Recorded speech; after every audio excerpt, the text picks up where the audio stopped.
Igbo hunters, a forest guard arm of a pro-Biafra group, Indigenous Biafran Wars, has condemned the ongoing destruction of life and property in the southeast, vowing to salvage the situation.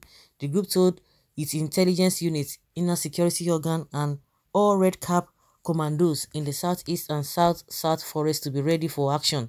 Acting Director of Information, Sunday Ezeokafo, who bemoaned the security challenges in Igbo land, believes it will soon be a thing of the past. Ezeokafo also urged the Southeast to unanimously support the 2023 Igbo presidency project. According to him, supporting the project will prevent the political class from blaming Biafran agitators for the region's inability to produce President Muhammadu Buhari's successor. Ezeokafo told Southeast governors and leaders to secure the unconditional release of the leader of the indigenous people of Biafra, Nnamdi Kanu. The group said if anything bad happens to Kanu while in detention, Ezeokafo said, "We support our leaders, we call on them to work for the unity of the Igbo nation. It is not news to anyone that indigenous Igbo are too many in South Nigeria, so we are in support of a president of Igbo extraction.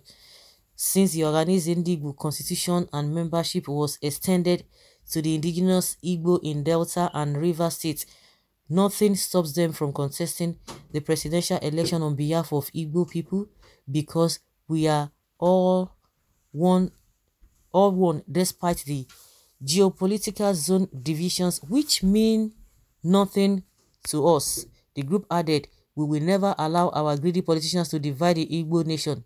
Never. We need unity, not to fall into the tactics of divide and rule of our common enemy." Okay.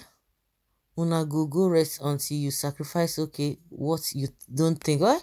Your mouth is smiling Fulani man. Okay, smelling Fulani man. Sabos Biafra, not a zoological republic, a presidency Igbo wants. Suit yourself, you can do whatever you want to do. Before you go see their promising that they will begin to go after these ones. All I'm seeing, Hausa Fulani, there is no Igbo hunter anywhere.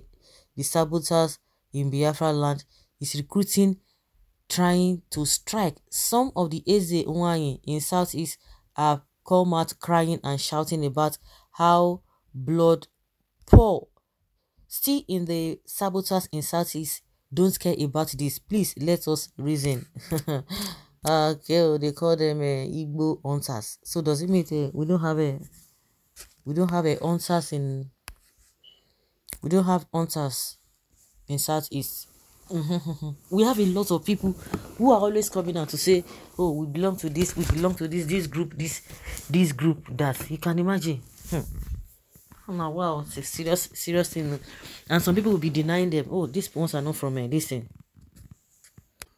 Well, I believe that we have vigilantes or hunters, yeah. What is local hunters across the country?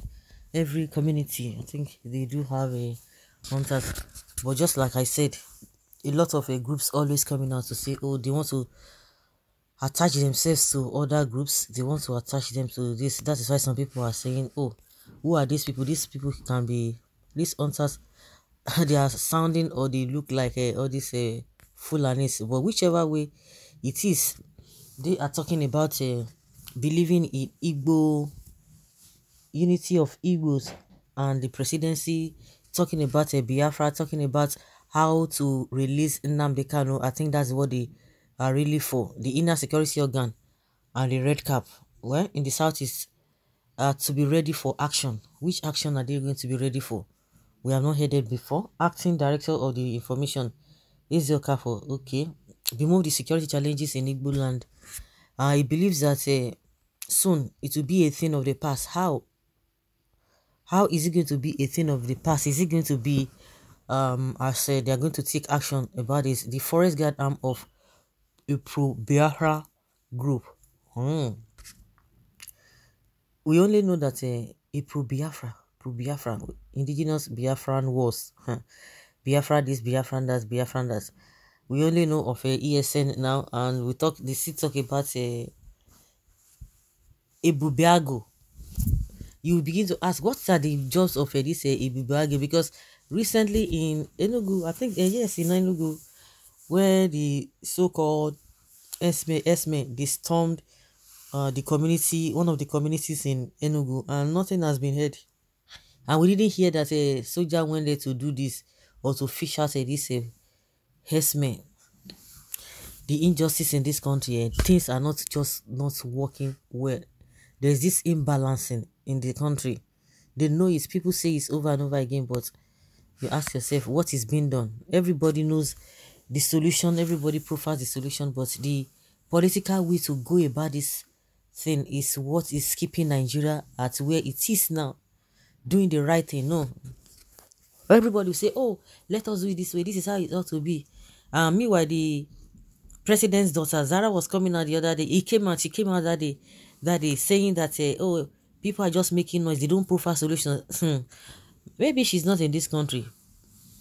Have people not been profiling solutions, telling the government on what to do, how to go about it? And you begin to ask yourself, those who are in government, how do they reason? What do they think of?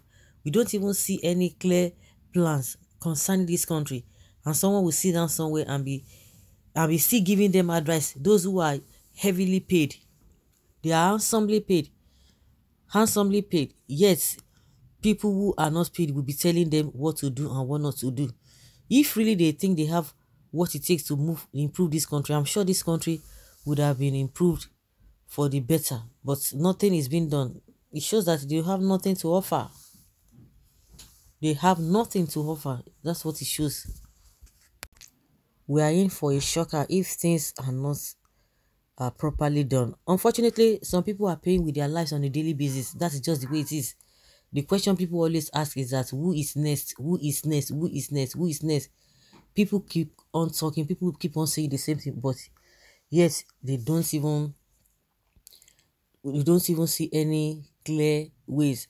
Buhari is still promising us that, oh, before that there's going to be, I don't know what he's even promising, quarter to finish, something that you couldn't do from the beginning of this administration. They just put him there as a figurehead, and that is it.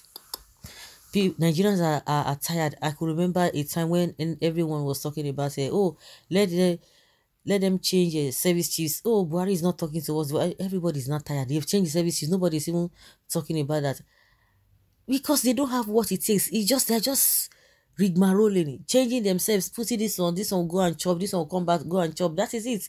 The case, the problems we have now have escalated beyond even what it used to be after changing the service chiefs.